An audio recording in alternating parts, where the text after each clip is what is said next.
warahmatullahi wabarakatuh. Waalaikumsalam warahmatullahi wabarakatuh. Bismillahirrahmanirrahim. Alhamdulillahirabbil alamin. Wassallallahu wa sallim ala sayyidina Muhammad wa ala alihi wa sahbihi wa ashabihi tabi'in. Amma ba'du.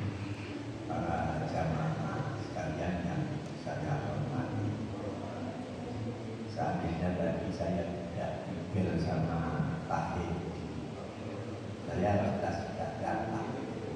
Saya kira hari Selasa ini. Nah, kok sampai lupa hari, masalahnya tanggalan saya itu merah semua. Berarti terus menerus premi. Malam ini kita sampai pada pembahasan mengenai visi Rasulullah yang ketiga, misi yang ketiga yaitu misi hukum. Nah, para jamaah sekalian yang saya hormati, bicara misi hukum ini jelas tidak menarik. Sebab masalah hukum itu masalah jelimet. Mungkin yang senang bicara soal hukum ini Pak itu saja. Nah, begini. Firman Allah tentang kesempurnaan Islam sebagai agama dinyatakan dalam surat Al-Maidah ayat 6. Al-yawma akmaltu lakum dinakum wa atmamtu alaikum nikmati wa raditu lakumul Islam. Hari ini itu kapan? Ketika terjadi haji wada, haji yang terakhir.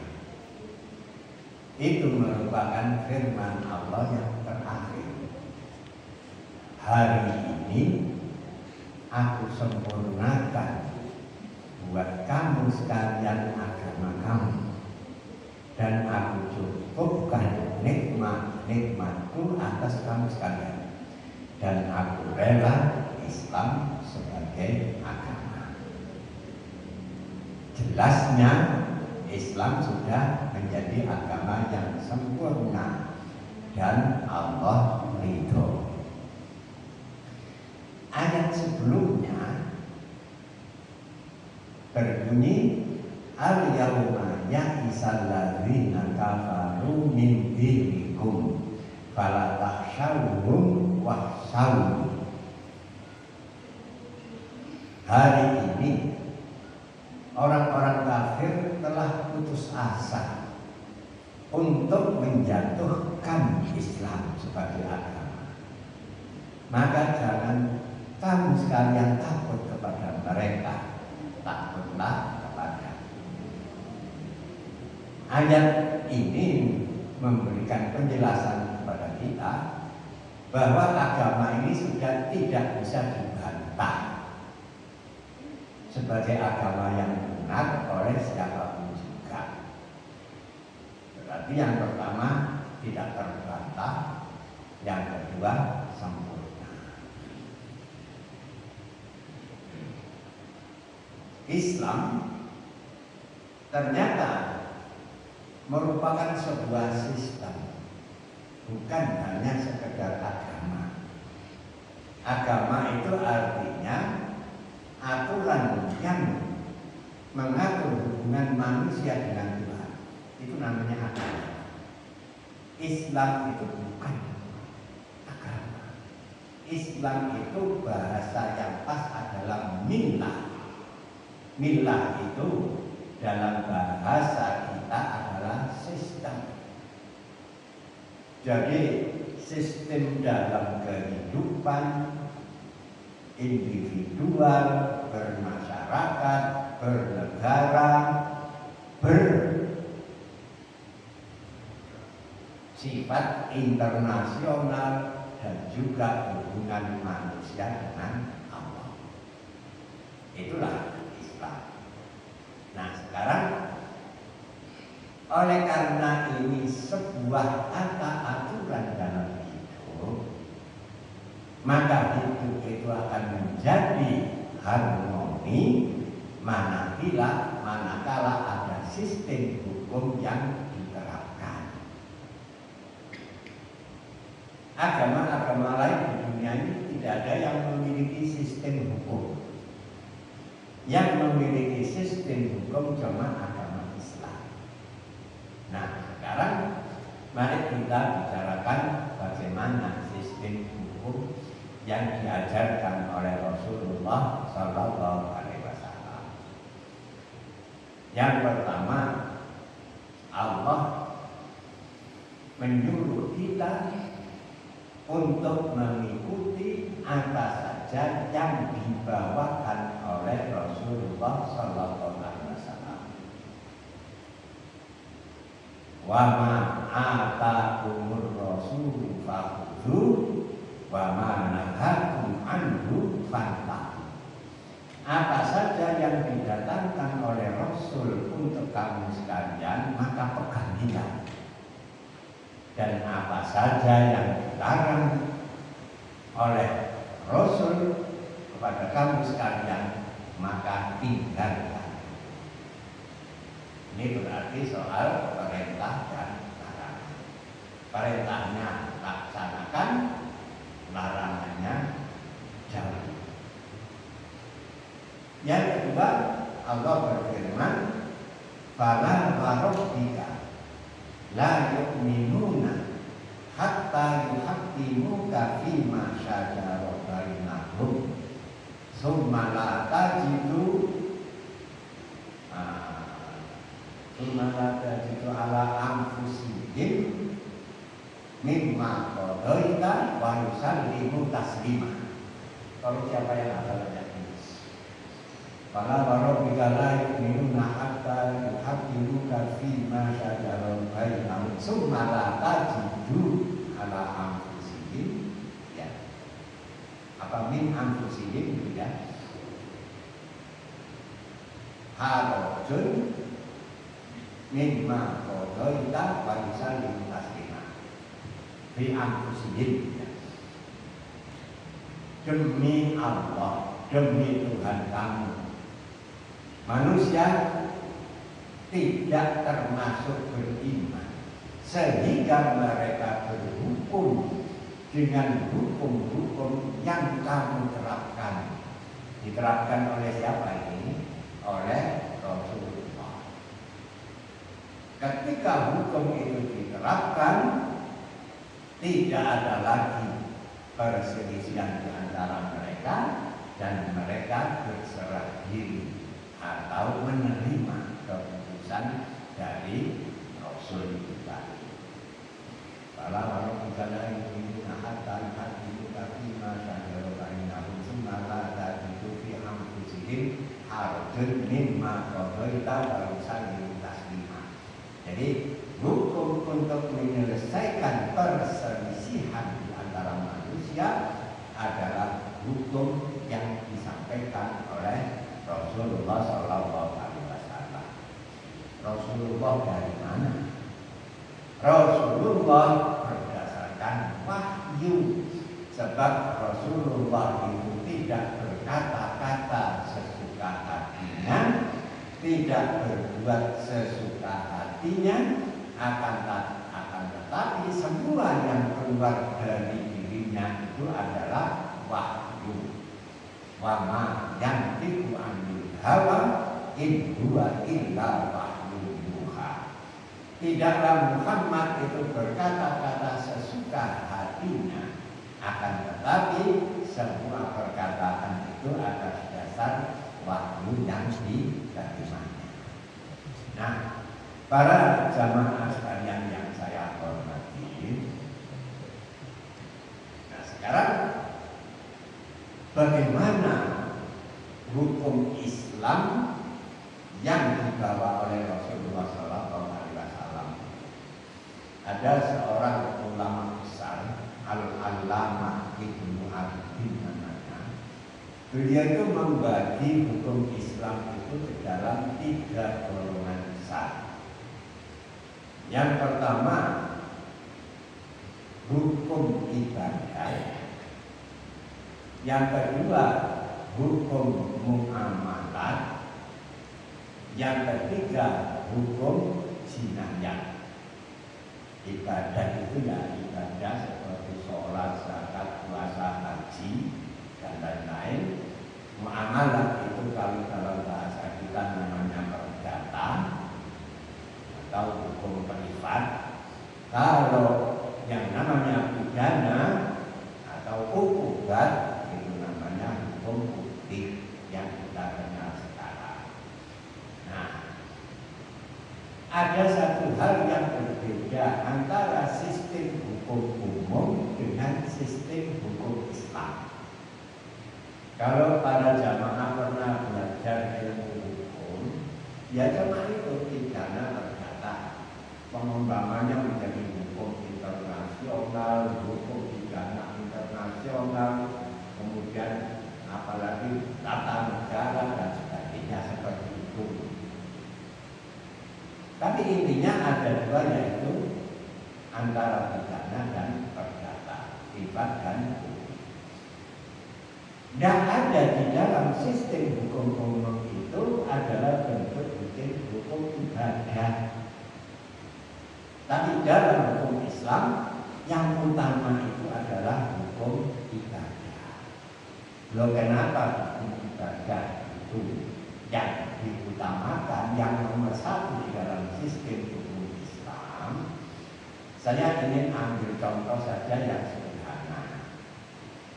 Panjenengan orang kaya, saya mencuri masuk rumah panjenengan, saya ambil TV, saya ambil barang-barang berharga.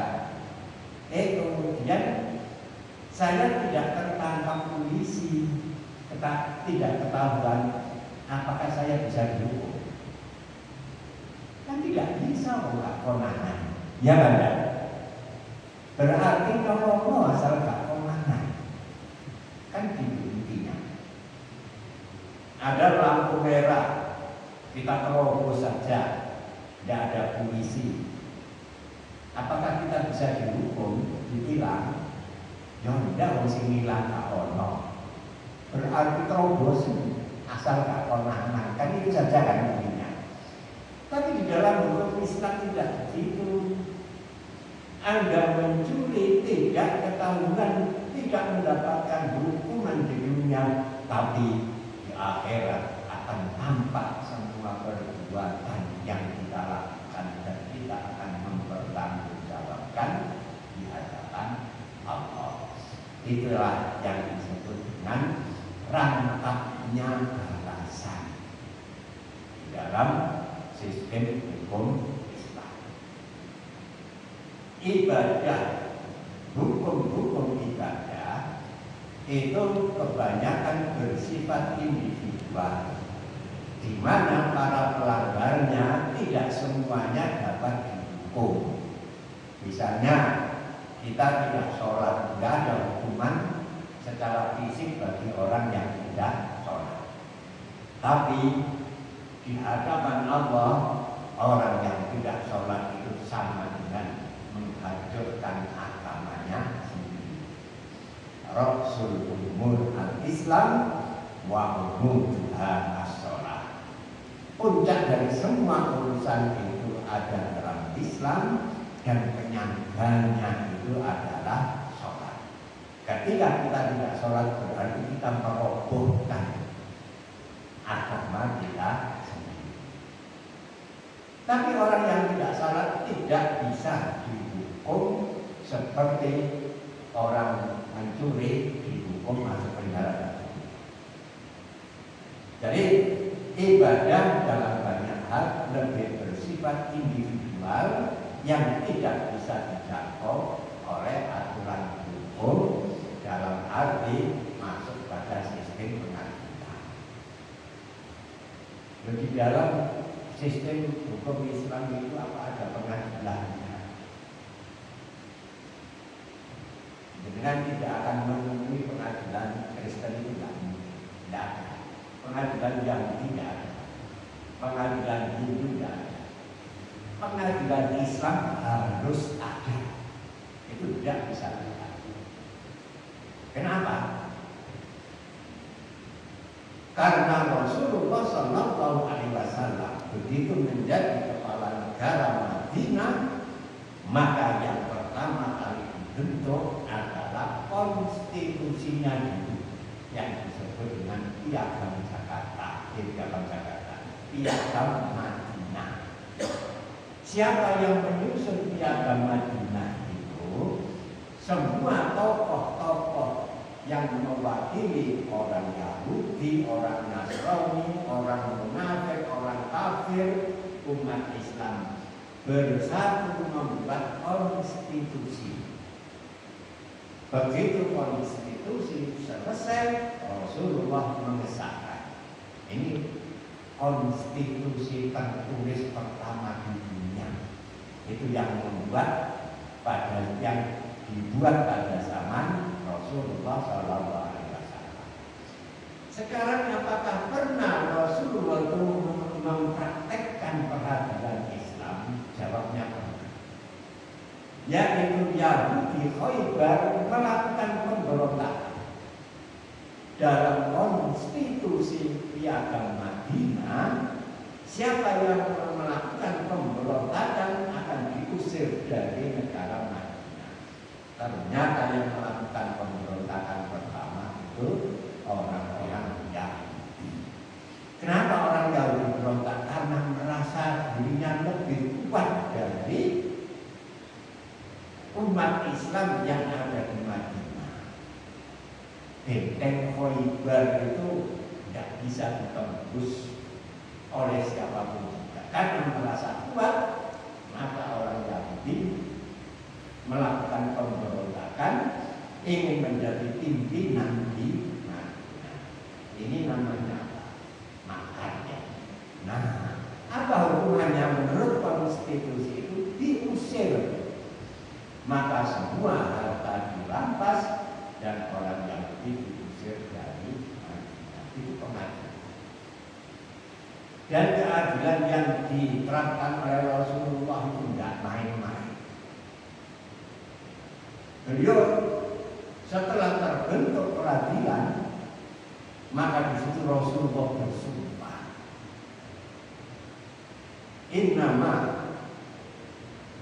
halaka man qablakum kan idza sarqa fihi musyarifu taqaquhu wa idza sarqa fihi mudha'ifu aqamu alaihi hadda wallahu lau anna Fatimah binta Muhammadin sarqat la qata'tu yadaha.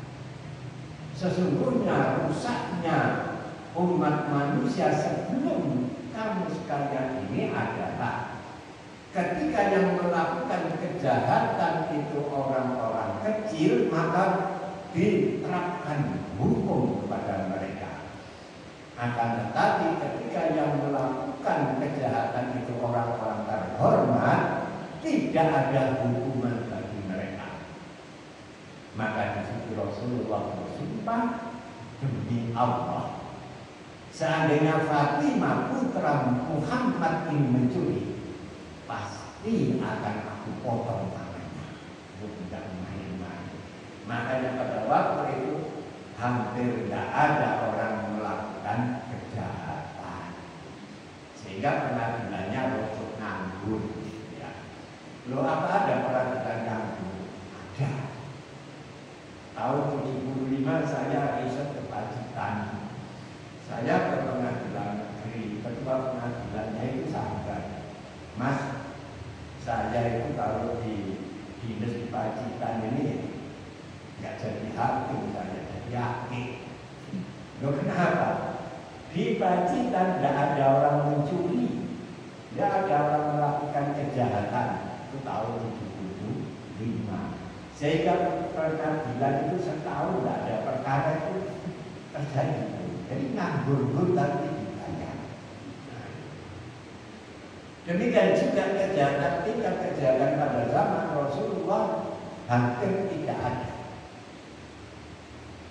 Baru setelah Rasulullah wafat, ini mulai banyak terjadi pembangkangan terhadap aturan-aturan yang sudah sudah terlaksana pada negara Madinah. Apa di antaranya? Ada sekelompok orang yang menyatakan tidak mau lagi membayar zakat. Maka terjadilah ijma pada waktu itu bahwa orang yang tidak membayar zakat dihukumi murtad dan harus diperangi. Nah, zakat ibadah kok ada hukumannya. Makanya tadi saya katakan sebagian dari hukum ibadah tidak dijangkau oleh peradilan, tapi sebagian yang menyangkut dengan hubungan dengan manusia sekitarnya dapat diterapkan hukuman. Contohnya Rasulullah memerangi orang-orang yang tidak membayar zakat. Sebab zaman Rasulullah tidak ada pajak, yang ada itu zakat dan jizyah. Zakat itu apa? Jizyah itu apa?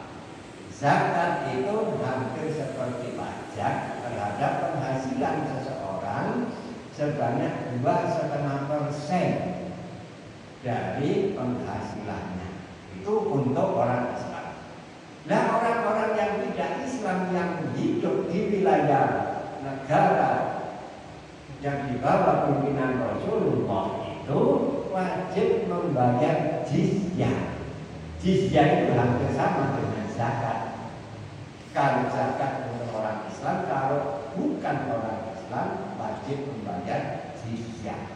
Kalau tidak membayar akan mendapatkan hukuman. Nah, seperti itulah. Nah, para jamaah sekalian yang saya hormati, setelah Rasulullah wafat, ini kejahatan mulai bermunculan. Padahal pada waktu itu Islam sudah menyebar ke Kufah, sudah menyebar. Kufah itu sekarang itu masuk Irak. Ke mana lagi? Baghdad itu Irak juga ya. Kemudian Mesir. Di mana pada setiap wilayah Islam itu selalu ada peradilannya. Nah, maka Umar bin Khattab membuat hukum acara. Nah, ini hukum acara zaman dulu itu hampir sama dengan hukum acara sekarang. Ada 10 poin hukum acara yang disebar oleh Umar bin Khattab kepada seluruh wilayah. Apa itu wilayah Islam? Jadi Mesir itu masuk gubernur ya, Irak itu masuk gubernur. Isinya saya nggak hafal semuanya, di antaranya itu ini. Fa'innal qadha'a fariidatun muhakkamatun wa sunnatun muttaba'un. Mendirikan peradilan itu adalah wajib yang pokok dan merupakan sunnah yang wajib senantiasa diikuti. Kemudian al-bayyinatu 'alal mudda'i wal yaminu 'ala man ankar. Beban pembuktian dibebankan kepada penggugat dan sumpah bagi yang ingkar. Kemudian lagi al-muslimuna ala surutihim illa syartan ahalla haraman aw harrama halalan. Umat Islam itu terikat oleh perdamaian atau perjanjian yang dibuat, kecuali perjanjian untuk menghalalkan yang haram dan mengharamkan yang halal. Terus ini yang luar biasa ini. Asin nasa fi majlisika wa fi wajhika wa fi qadhika hatta la yai'asa syarifun fi adrika hatta la yajma'a syarifun fi adrika. Itu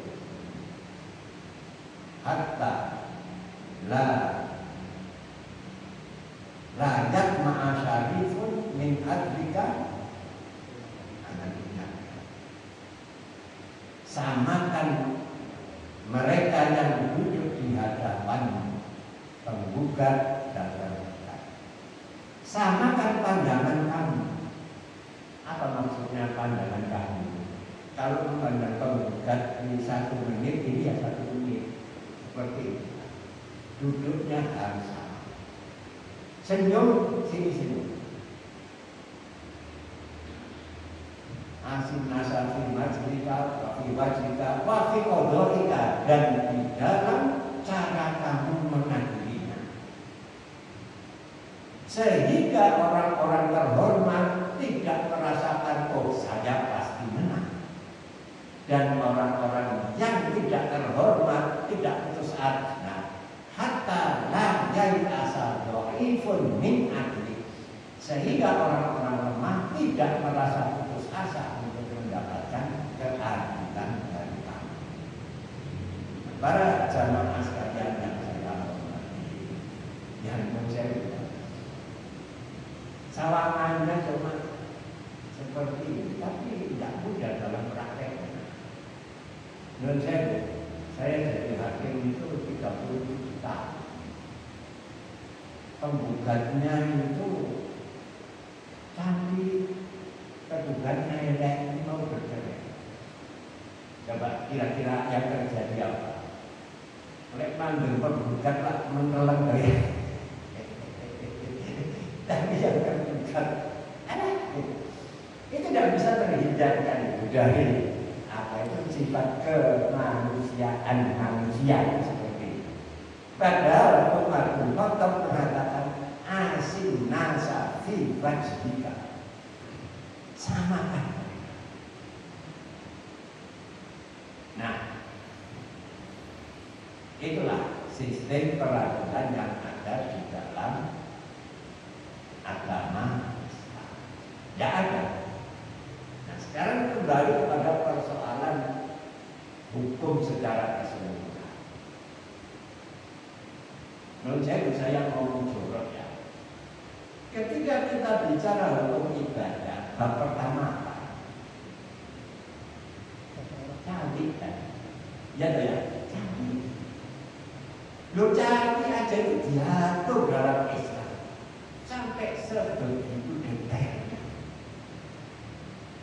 Cantik itu bahasa Arabnya istinja.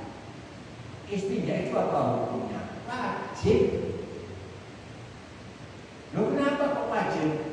Karena Rasulullah SAW pernah berjalan dengan seorang sahabat. Di situ ada 2 kuburan. Penghuni kuburan itu menangis. Maka Rasulullah menancapkan apa itu pelepah kurma yang muda pada 2 kuburan ini. Rasulullah mengatakan, amma ahaduhuma fakana la yastanzihu min baulihi wa kana al-akharu apa itu fakana al-akharu yamshi bin namimah. Ini orang yang tidak pernah cari ketika habis uji disiksa. Dan yang lain suka gosip. Gosip itu hati-hati ya.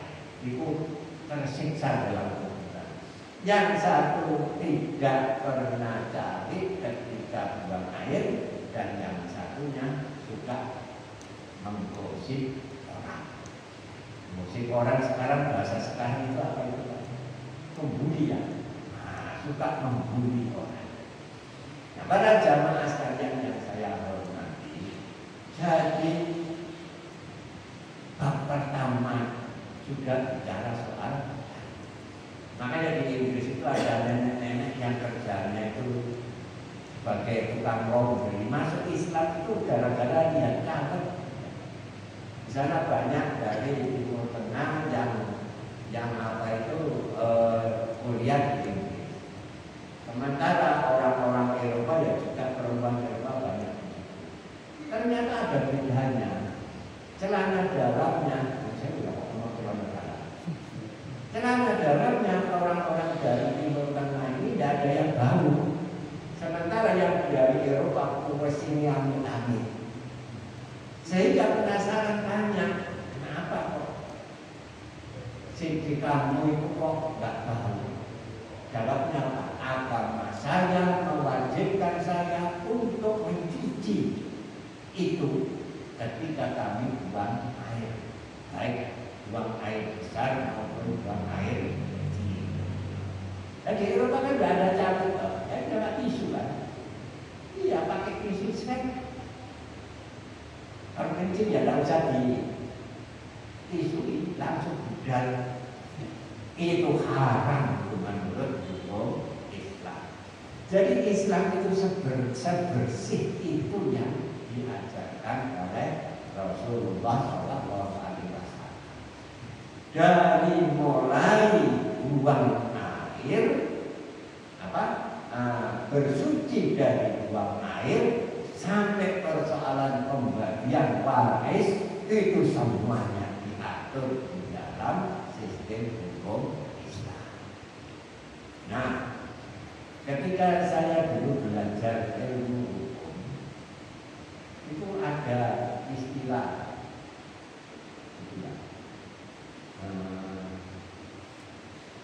itu pidana tidak bisa dijatuhkan sebelum aturan ada. Apa itu ini? Nulung dilektum nulakuna sehingga variareh. Jadi seseorang tidak bisa dijatuhi hukuman sehingga datang aturan yang mengaturnya. Berarti dalam sistem hukum umum tidak ada hukuman hukum kok berlaku syukur ini tidak ada. Ternyata Quran juga mengajarkan seperti itu. Wa ma kunna mu'adzibina hatta nab'atsa rasulah. Kami tidak akan menyiksa suatu kaum sebelum kaum itu kedatangan risalah. Luwe di Islam. Nah, para jamaah sekalian yang saya hormati. Jadi kembali kepada persoalan apa itu, bagaimana hukum yang diterapkan oleh Rasulullah SAW.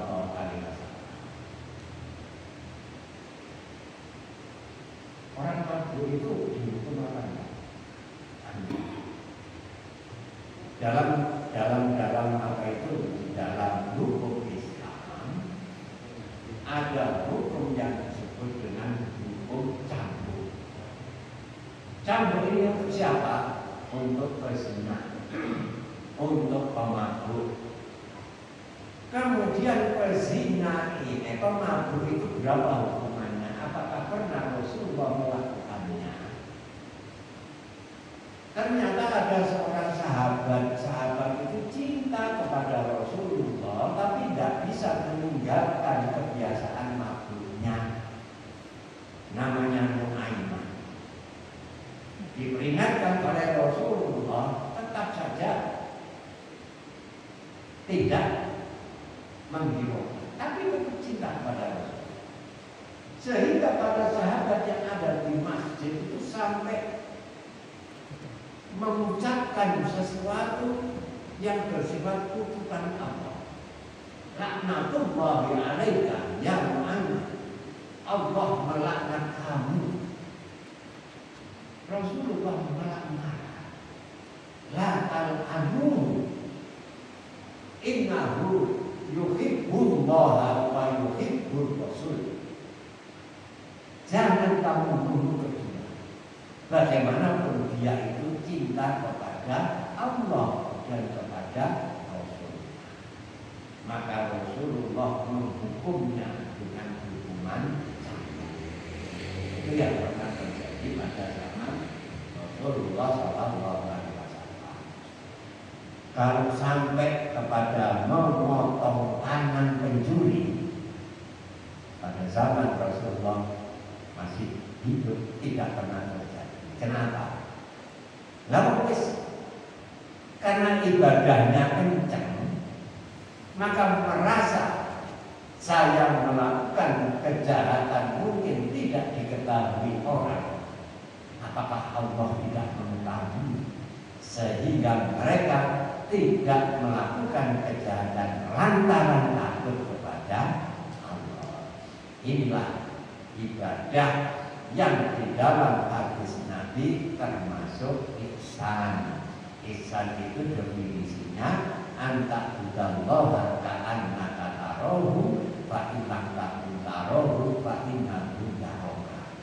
Janganlah kamu beribadah kepada Allah seakan-akan kamu melihatnya, dan kamu tidak akan sanggup melihat Allah sedangkan Allah senantiasa mengawasi kamu. Nah, para jamaah sekalian yang saya hormati, kembali kepada persoalan tiga hukum tadi ibadah. Ibadah itu yang isinya sholat, zakat, puasa, haji, jihad. Jihad kok masuk ibadah. Ini jihad yang saya maksud itu ya seperti di Palestina itu jihad. Kalau antara yang sekarang ini terjadi terus perang itu bukan jihad itu perang konyol. Seandainya terjadi hukum Islami kok ada macam-macam. Seperti Palestina yang sekarang itu jihad. Loh kenapa? Jadi sholat, puasa, zakat, haji, jihad ini kelompok kita. Sebab orang jihad itu sama dengan sholat. Orang sholat itu kan tidak perlu minta izin mertua ya, tidak perlu izin istri. Sebab ini persoalan hubungan dia langsung dengan Allah. Seperti halnya orang jihad itu tanpa pamit siapapun itu tetap harus dilakukan karena itu hubungan dia dengan Allah. Jadi ibadah itu isinya sholat, puasa, zakat, haji, dan jihad. Kemudian yang muamalat itu isinya muawadat maliyah, segala bentuk transaksi yang hubungannya dengan persoalan keuangan. Muawadat maliyah, apa itu? Hukum benda. Kemudian tarikat itu hukum waris. Kemudian ahkamul murafa'ah. Ahkamul murafa'ah itu artinya hukum acara. Kemudian yang kelima, ahkamul murafa'ah apa itu ya?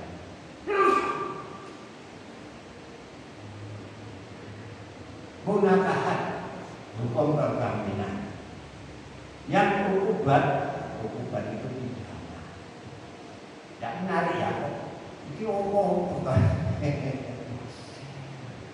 Yang pidana itu namanya bahasa Arabnya itu bahasa Islam, bahasa fikih, bahasa hukum Islam itu jinayat atau ukubat. Yang pertama haddus sariqah, hukum untuk pencuri. Itu kan pencuri zaman Rasulullah, sekarang itu sampai pada korupsi macam-macam itu masuk ke sini. Haddus sariqah, haddus zina, hukuman untuk orang berbuat zina. Haddu qadhaf, hukuman untuk orang yang menuduh berbuat zina. Kisos, hukum timbal balik, setimpal.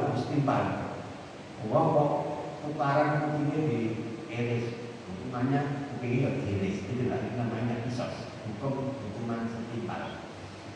Dan yang kelima takzir. Takzir itu artinya hukuman atas kebijaksanaan hati. Nah sekarang kira-kira yang takzir ini yang banyak terjadi di mana? Aturan di dunia hukum itu yang pertama kontinental. Kontinental itu pokoknya harus ada normanya. Yang kedua Anglo-Saxon. Anglo-Saxon itu sistem terkait di Amerika. Jadi hakim itu tidak banyak aturan. Hukuman itu dari hati nuraninya sendiri. Nah, seperti ini dalam hukum Islam disebut dengan istilah takzir. Segala bentuk hukuman semuanya atas dasar kebijaksanaan hati. Ada orang bertanya kepada saya, Islam itu cenderung kepada Anglo-Saxon. Saya jawab iya.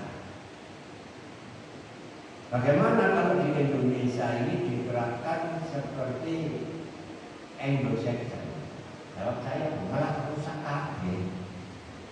Sebab mental hakimnya belum siap.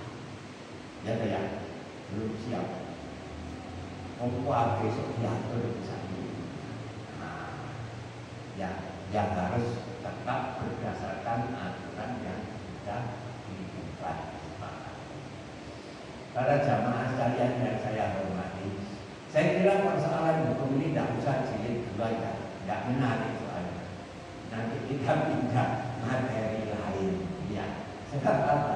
Saya sendiri yang menyadari, Anglo-Saxon, kontinental, bagaimana Islam?